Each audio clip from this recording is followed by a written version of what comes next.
Today's project is going to be finally cleaning up this wiry mess and getting to the bottom of the EMI issue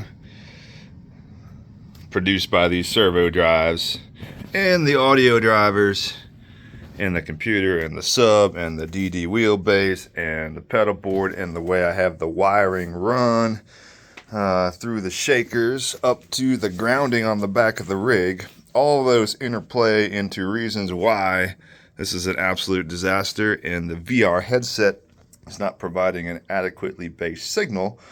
But let's get to the bench and I will try on paper describe, in my opinion, how I understand EMI and what is going on. Apply those effects to the wiring, or how I say, corrections to the wiring, tidy things up, and see if we can finally solve it. All right. Let's see if I can draw out, in my opinion, what the hell's going on here. So, basic electronics, there's always a voltage source and some type of ground.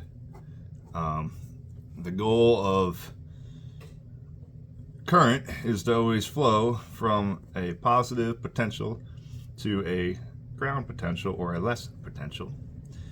And that flow induces a current in different potentials. So if say you have 12 volts here, 0 volts here, we want to go this way.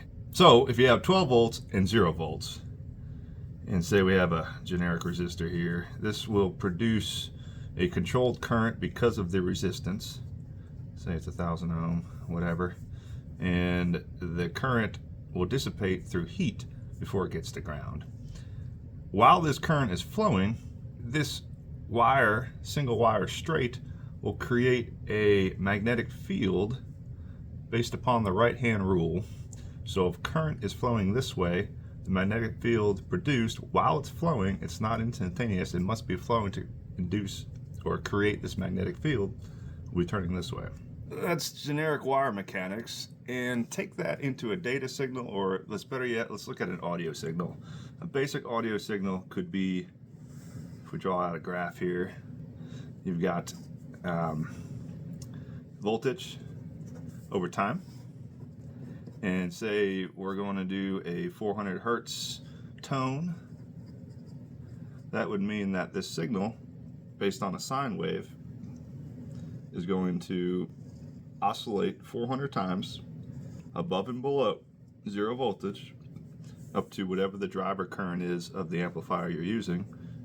It's usually less than 24 volts, but say 5 volts peak to peak. And that is going to create a voltage, changing voltage. Therefore, if the voltage is changing, you create a changing current, which changes the magnetic field, which on a normal sound signal, this is not going to be a constant 400 hertz because it's music. You're going to have a lot of differing hertz combined together to create a very unique waveform that produces your audio effect. In this case, on the SimRig here, this same audio output could be used to drive the bass shakers, or the audio, or the pedal shakers. It's all based on some type of sound form coming out of the computer and to the driver through the wire, which creates alternating currents, which therefore alternating magnetic fields. Now, this whole process works in the reverse on the wire, where if you have a changing magnetic field, it could induce a current into this wire and chuck to ground, because you always want to flow to ground. So if there's anything nearby that could cause interference to a nearby wire, that could interrupt some data transfer, that could interrupt some audio signal, that could cause a ground loop, lots of nasty things. So that is why a lot of cables come with shielding, and a basic shield would be a ground plane that's wrapped around the wire and chucked to ground. So say you did have a nearby wire here and current was flowing this way, right hand rule would mean that magnetic field would look like this. You could have interference or coupling with this neighboring wire, because the wires don't care where the magnetic field is coming from as long as it's nearby.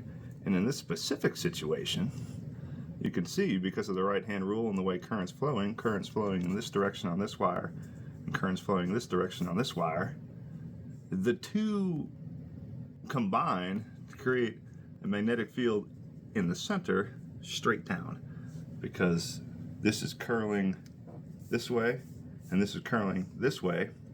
A very strong magnetic field here. They almost increase the magnetic field because of this arrangement. What happens if we put a speaker right here? That's the positive side of the speaker. This is the negative side of the speaker. Voltage is coming through, does its work, creates a sound output for the listener to hear through its ears. In order for that current to flow, you have to have a path to ground. It's this wire, and say now ground here at the amp is here. Well, nothing's changed in this arrangement of what we just talked about.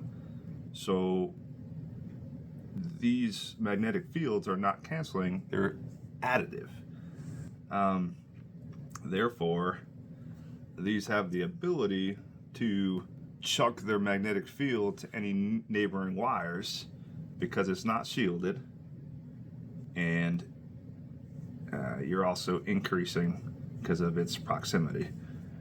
So specifically on my SimRig, I do have a lot of the shaker wires in this arrangement in the same duct as the USB for the mouse, the shifter, the pedals, the DD1, within a 1-inch tube. Well, that's stupid, because you've got the data lines directly next to these audio lines that are showing you out all kinds of crazy magnetic fields, unshielded. One way to counteract the EMI interference between the audio signal and the USB data cables is to twist this pair. And if you were now to twist the pair, right, so this is still your 12 volt, this is still your ground. Due to the right hand rule again, the current's flowing this way, you're going this way, it's this way, and current's flowing this way. So you would have this direction, and this direction. Well, now look at this.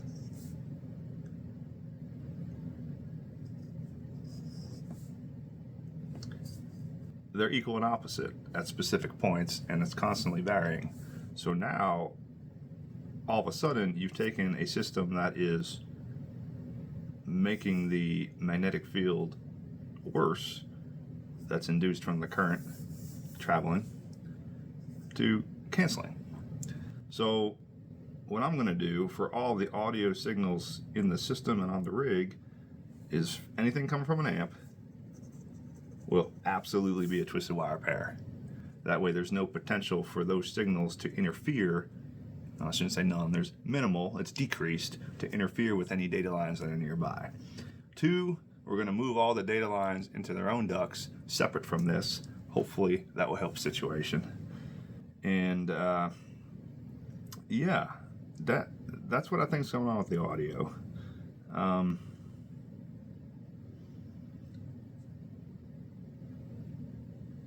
As far as you can also take this and apply the same situation to the servo drives. And the servo drives are 220 volt coming in. It goes into a drive, and coming out, because the motors are 3-phase, you're going to have 3 different phases of power that drive the motor and make it spin. Somehow you need to convert this single phase 220, just as a single sine wave of power, into 3 different phases that drive the motor. Inside here there's switching electronics that are probably MOSFET drivers that turn on and off extremely fast to mimic sine waves in each of these phases required to drive the motor. And you could think of a light switch Or you can think of the MOSFETs as a light switch that's turning on and off extremely fast. And you might imagine that a light switch is on, off, on, off. Well, these MOSFETs don't do that because it takes some time. It takes current time to dissipate as you do turn something off. So most of the curves on the data sheets for these switches are going to tail off not in an immediate fashion and turn on not in an immediate fashion. In addition to that, they're extremely noisy as they turn on and off. So if you zoom in 1000x on this time versus voltage curve, while the MOSFET that's driving one of these phases is turning off, it's going to jitter. And it's going to jitter in a macro scale along this voltage versus time curve, but on a micro scale, you are getting a lot of high frequency noise because of the function of how the MOSFET operates. Well, where is that noise going? It's going down the drive line to the motor. And since it's high frequency, the motor doesn't really care about that. However, high frequency tends to want to travel on the outside skin of a conductor, because that is where you have the least amount of resistance in a wire. Well, if you got noise generated from the servo, from the MOSFET turning on and off, and that's going down a wire to a drive, and it's also on the outside of the wire, and it's unshielded, it's not twisted, that's the same effect over here that we are trying to battle going to through the servo operation. So somehow this high frequency noise needs to be filtered on the phases that come out of the drive. And one way to do that is using inductive ferrites.